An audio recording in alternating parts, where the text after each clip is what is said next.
सालोमेन praise the Lord. मैं Archie bishop Robert James आप सभी का यीशु मसीह के नाम में स्वागत करते हैं और मैं आशा करता हूं कि आप और आपका परिवार प्रभु यीशु मसीह में सुरक्षित होंगे। आज बहुत खूबसूरत विषय के ऊपर परमेश्वर मुझसे और आपसे बात करना चाहता है। इस विषय को ध्यान से सुने, क्योंकि ये विषय आपके विश्वास को मजबूत तो करेगा, साथ ही साथ आपकी आर्थिक आवश्यकताओं को और आपकी आर्थिक स्थिति को भी सुधारेगा। मैं बात करना चाहता हूं, जब हम बात करते हैं देने के विषय में, चाहे वो दान हो, दसवांश हो या मिनिस्ट्री की सहयोग करने की बात हो, लोग इतने ज्यादा हठीले हो जाते हैं और अपने आप को कठोर कर लेते हैं। लेकिन मेरे प्रियो, मैं आपको एक बात बताना चाहता हूं कि जब देने की बात आती है तो देना आपके लिए ये सौभाग्य है। जब आप देने वाले बनते हैं तो अपने आप को आप सौभाग्यशाली समझिए कि मुझे परमेश्वर ने देने वाला बनाया है। आज दुनिया के अंदर लोगों के पास अपने खर्च के लिए पैसा बहुत रहता है, लेकिन जब बात आती है देने के लिए, प्रभु के काम के लिए, सेवकाई के लिए, दसवांश देने की बात आती है अपनी कमाई के, तो उनके पास सवाल होते हैं। मुझे ईएमआई भरना है, मुझे कर्ज चुकाना है, मुझे इस बच्चों की स्कूल की फीस देनी है, मुझे अभी लोन भरना है, मुझे घर का कर्जा देना है, वगैरह वगैरह बातें कहकर वो टाल देते हैं। लेकिन मेरे प्रियो, मैं आपको एक बात बताना चाहता हूं कि जब आपको सैलरी मिलती है, जब आपको पेमेंट मिलती है, जब आपकी कमाई आपके हाथ में आती है, मैं आपसे एक बात कहता हूं, उस कमाई में से सबसे पहले आप परमेश्वर को दो, और उसके बाद वो जो कमाई आपकी बचेगी, परमेश्वर उस कमाई पे 100 गुना आशीष को लेकर आएगा। आज हम दुनिया के अंदर देखते हैं कि लोग पहले अपने काम निपटा लेते हैं और प्रभु के भाग को वो बहुत देर में देते हैं। ऐसा हमें नहीं करना चाहिए। आज प्रभु मुझे और आपको ये सिखाना चाहता है और बताना चाहता है कि हम सर्वप्रथम पहली प्राथमिकता प्रभु को दें, चाहे अपने पैसों में, अपने व्यक्तिगत जीवन में, अपने परिवार में, अपने बिजनेस में, अपने बच्चों में और अपने घराने में। सबसे पहला स्थान आपको प्रभु को देना चाहिए। जब आपको पैसा मिलता है तो आप परमेश्वर के दास के हाथ में दें और प्रार्थना कराएं, और जो पैसा आपका बचेगा, परमेश्वर उस पैसे को नाश नहीं होने देगा। बाइबल के अंदर गलातियों 6:6 में लिखा है कि वचन को सिखाने वालों को, जो आपके लिए प्रार्थना करता है, आपको वचन की शिक्षा देता है, बाइबल कहती है उसको सब उत्तम वस्तुओं में भागीदार करो।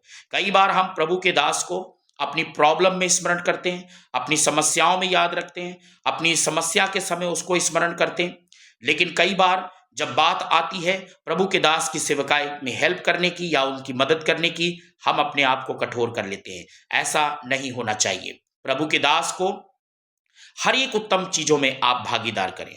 मेरे प्रियो, जब ऐसा करते हैं तो आप परमेश्वर के प्रति विश्वास योग्य होते हैं, पवित्र आत्मा का फेवर भी आपके ऊपर होता है और परमेश्वर आपके लिए रास्ते भी खोलना शुरू कर देते हैं। बाइबल में एक बहुत अच्छी बात लिखी है, भेंट मनुष्य के लिए मार्ग खोल देता है। आज दुनिया के अंदर हम देखते हैं, ना देने के कारण कई बार हम जब प्रभु के काम के लिए या अपनी कमाई के प्रति विश्वास योग्य नहीं रहते।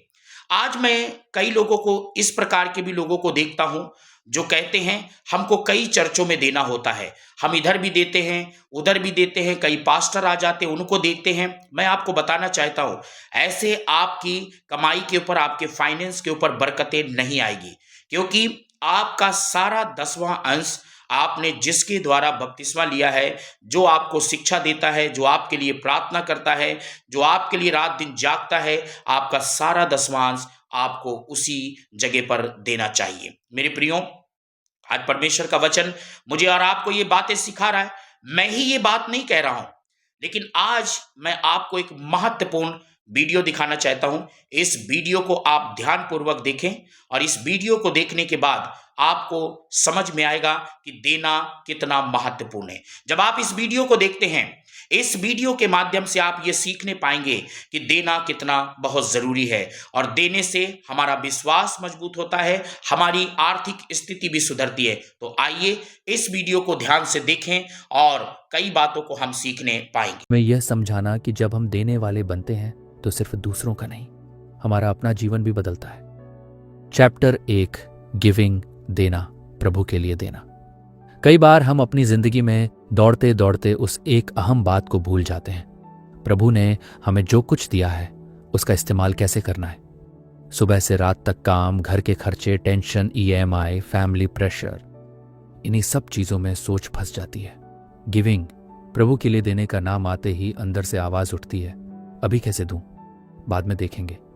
लेकिन सच्चाई यह है कि देने का सवाल पैसों से कम और विश्वास से ज्यादा जुड़ा है।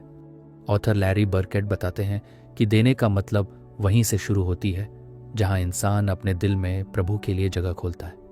देने का मतलब हमेशा बड़ी रकम देना नहीं, कभी कभी इसका मतलब बस इतना होता है कि मेरा दिल प्रभु के लिए खुला है।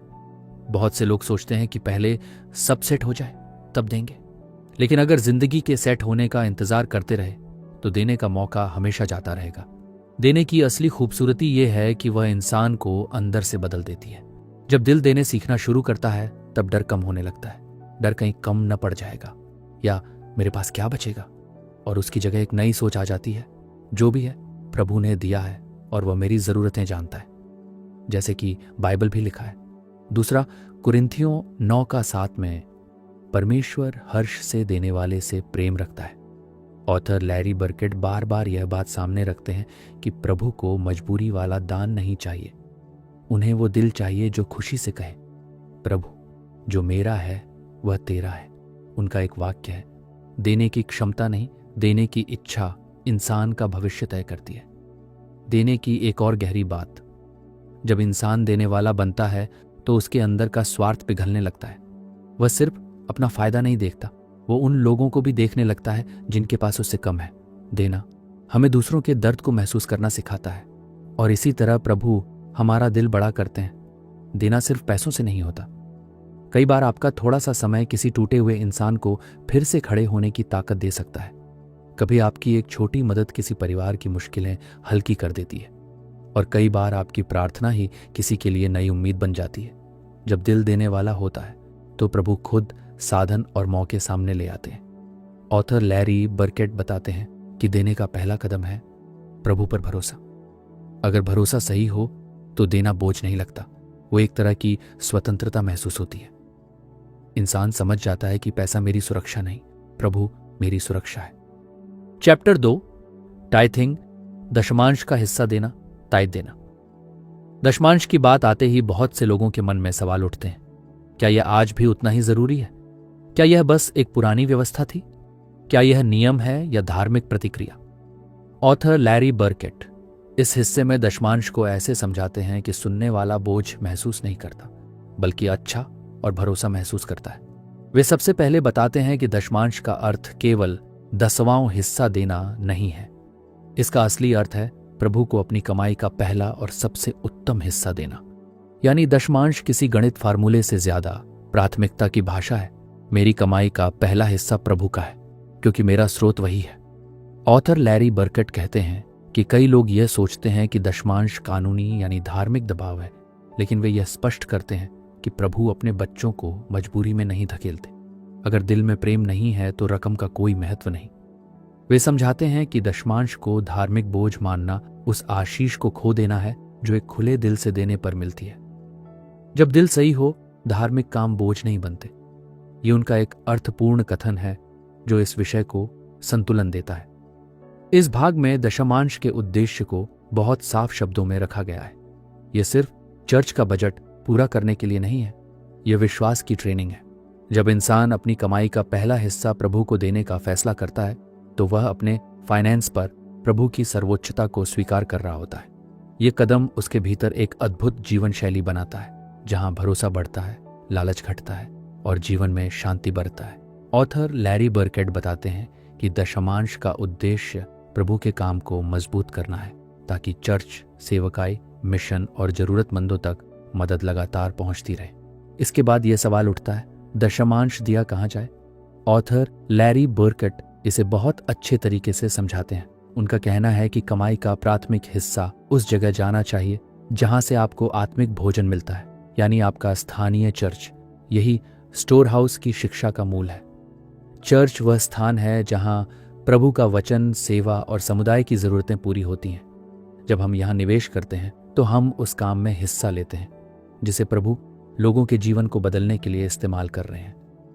कुछ लोग पूछते हैं कि क्या दशमांश नेट इनकम से देनी चाहिए या ग्रॉस इनकम से?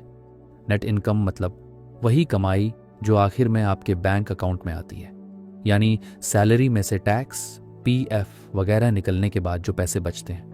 ग्रोस इनकम मतलब आपकी कुल कमाई किसी भी कटौती से पहले, यानी जितना आपकी सैलरी में लिखा होता है पूरा का पूरा अमाउंट। ऑथर लैरी बर्केट इसका बहुत प्रैक्टिकल उत्तर देते हैं। प्रश्न रकम का नहीं, दिल की ईमानदारी का है। इंसान को अपने मन में यह तय करना होता है कि वह प्रभु के प्रति कितनी वफादारी से खड़ा है। वे किसी फॉर्मूले को थोपते नहीं, बस ये बताते हैं कि जो भी निर्णय लो वह मन में पूरी सच्चाई और प्रभु के प्रति आदर के साथ लो। दशमांश का एक और हिस्सा है प्रभु पर भरोसा सीखना। देने के मन से कभी कमी नहीं आती, बल्कि यह हमारी सोच को बदल देता है।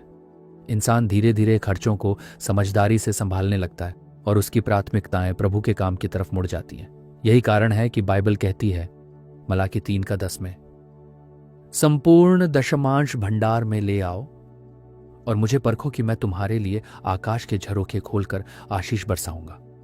दशमांश इंसान को याद दिलाती है कि उसकी कमाई का स्रोत कोई नौकरी, दुकान या बिजनेस नहीं, प्रभु है। जब यह समझ अंदर उतरती है तो देने का मन डर नहीं पैदा करता, बल्कि सुरक्षा देता है, एक ऐसी सुरक्षा जो दुनिया की किसी भी कमाई से नहीं आती। चैप्टर 3, वेलफेयर, जरूरतमंदों की मदद और देखभाल करना। जब समाज की बात आती है तो सबसे पहले नजर उन लोगों पर जाती है जो खुद को संभालने में संघर्ष कर रहे हैं। गरीब, बीमार, असहाय, अकेले बेरोजगार और वे लोग जो अपनी परिस्थितियों से बाहर निकलने की कोशिश कर रहे हैं। ऑथर लैरी बर्केट इस हिस्से में बताते हैं कि प्रभु के लोगों की जिम्मेदारी सिर्फ अपने और अपने परिवार तक सीमित नहीं रहती। प्रभु चाहता है कि उसका शरीर यानी विश्वासियों का समुदाय उन तक पहुंचे जो खड़े होने की ताकत खो चुके हो। यहाँ वे एक बहुत सीधी और दिल को छूने वाली बात कहते हैं। जिस व्यक्ति को प्रभु ने आशीष दी है वह दूसरों के लिए आशीष बनने के लिए ही दी है। यही वेलफेयर यानी जरूरतमंदों की मदद और देखभाल करने की जड़ है। इसका मतलब सिर्फ आर्थिक मदद नहीं, इसका मतलब है लोगों के दुख को देखना, उनके बोझ को महसूस करना और जो भी संभव हो उसे साझा करना। ये वह जगह है जहां देना सिर्फ एक सिद्धांत नहीं रहता, बल्कि एक मानवीय प्रतिक्रिया बन जाता है। ऑथर लैरी बर्केट बताते हैं कि बाइबल में गरीबों और जरूरतमंदों के लिए प्रभु की चिंता कितनी गहरी है।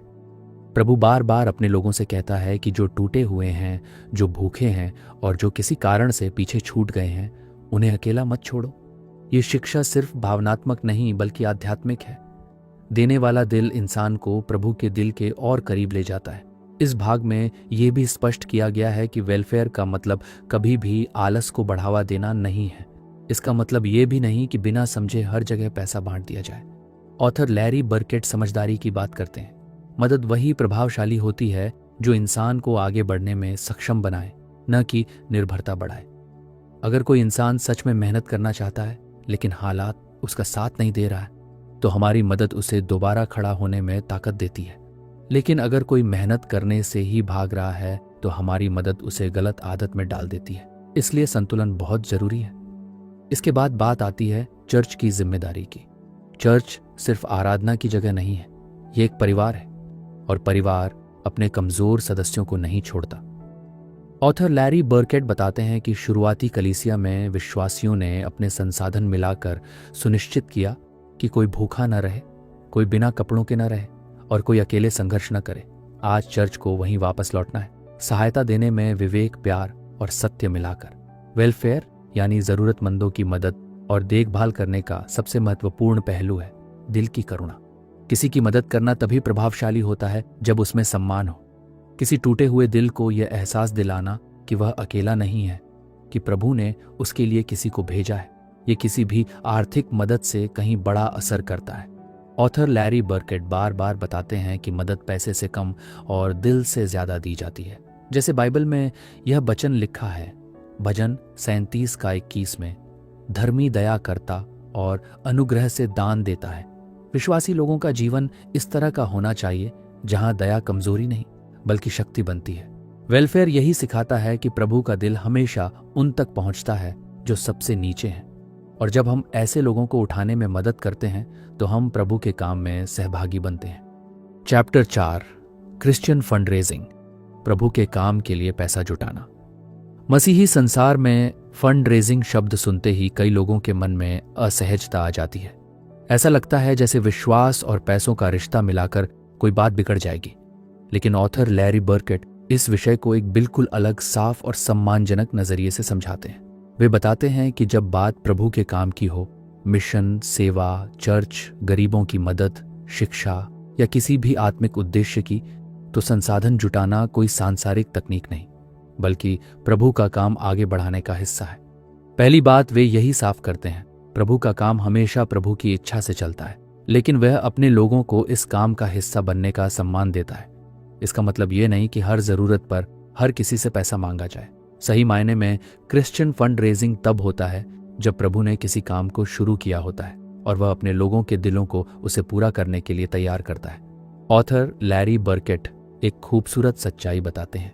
एक सफल फंड रेजिंग का आधार पैसे की रणनीति नहीं, बल्कि लोगों के दिलों में भरोसा और उद्देश्य का स्पष्ट संदेश है। इस बात में गहराई है। जब किसी कार्य के पीछे सच्चाई, ट्रांसपेरेंसी और प्रभु की अगुवाई होती है तो लोग खुशी से हिस्सा लेते हैं। उन्हें लगता है कि वे किसी प्रोजेक्ट को फंड नहीं कर रहे, बल्कि प्रभु के राज्य को आगे बढ़ा रहे हैं। इस हिस्से में वे यह भी बताते हैं कि फंड रेजिंग कभी भी दबाव या गिल्टी फीलिंग पर आधारित नहीं होना चाहिए। किसी को यह महसूस कराना जैसे कि तुम नहीं दोगे तो यह काम रुक जाएगा, यह प्रभु के स्वभाव के बिल्कुल विपरीत है। प्रभु का काम इंसानों पर निर्भर नहीं, इंसानों को बस मौका दिया जाता है कि वे उसके काम में सहभागी बने। लोगों से देने की अपील की जा सकती है, पर उनकी स्वतंत्रता और सम्मान को कभी भी छुआ नहीं जाना चाहिए। ऑथर लैरी बर्केट यह भी सिखाते हैं कि किसी भी सेवा या संगठन को पहले यह सुनिश्चित करना चाहिए कि जिस उद्देश्य के लिए वो संसाधन जुटा रहे हैं वह बाइबल के सिद्धांतों के भीतर हो। अगर लक्ष्य साफ नहीं है तो फंड रेजिंग भ्रम पैदा करती है, लेकिन जब उद्देश्य प्रभु से मिला हो और लक्ष्य स्पष्ट हो तो संसाधन सही रास्तों से आने लगते हैं। यही कारण है कि वे कहते हैं, परमेश्वर अपने काम के लिए अपने समय पर अपने संसाधन तैयार करता है। यहाँ एक और महत्वपूर्ण बिंदु आता है, अकाउंटेबिलिटी और ट्रांसपेरेंसी। फंड रेजिंग कभी भी पैसा इकट्ठा करो और आगे बढ़ो नहीं है। लोगों को यह जानने का अधिकार है कि उनका योगदान कहाँ इस्तेमाल हुआ। जब कोई संगठन या चर्च खुलकर अपनी फाइनेंशियल रिपोर्ट, ज़रूरतें और उपलब्धियां साझा करता है तो लोगों का भरोसा मजबूत हो जाता है। यही भरोसा उन्हें फिर और आगे बढ़ने के लिए प्रेरित करता है।